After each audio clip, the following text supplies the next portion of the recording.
Alam mo, dito sa mundo, minsan talaga hindi natin maintindihan yung takbo ng buhay.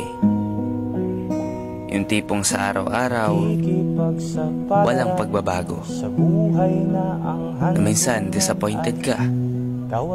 Bakit ganyan yung buhay na tinatahak mo? Pero mas pinipili mong ituwid pa rin yung nararapat.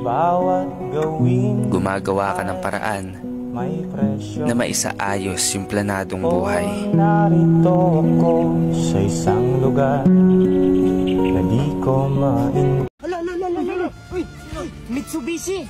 No. Miss you, baby.